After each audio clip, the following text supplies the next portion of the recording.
bulshada joogta faafi iyo inta ku geedaaman nin ay doonayaan in ay codka ugu shubaan una soo doortaan MCA ee deegaanka Faafi Ward. Maatadaad baanato naxariis loo bogo Faisal Geediyo aqli badanida. Wow, musharax MCA ee Faafi Ward Faisal Geedi waa musharax daacada ka shaqayn kara danta dadka iyo waliba deegaanka.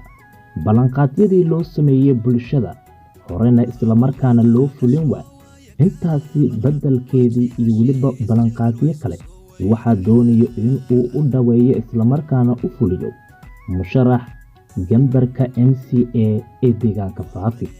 Faisal Geedi waa nin ay dooneen bulshada isla markaa ay soo xusheen in ay codkooda ay siiyaan.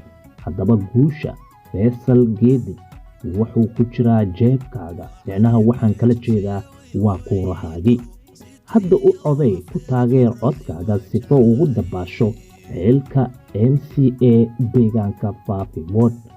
Faisal Geedi waa nin isla markaana ka shaqayn kara horumarka iyo bilicda magaalada.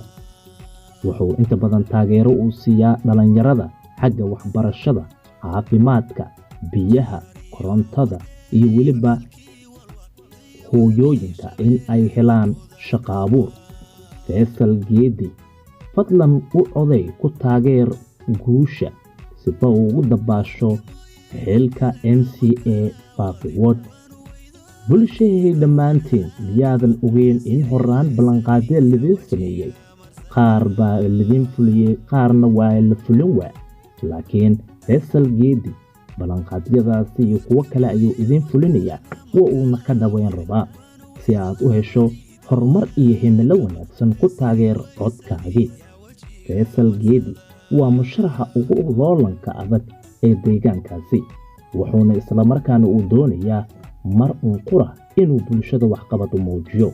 haddaba ogow oo fahan garooyo yoolka aragtada anigoo daacada ayaan ku xaqiijiyay in uu ka mid noqon kara horumarka danta iyo waliba deegaanka.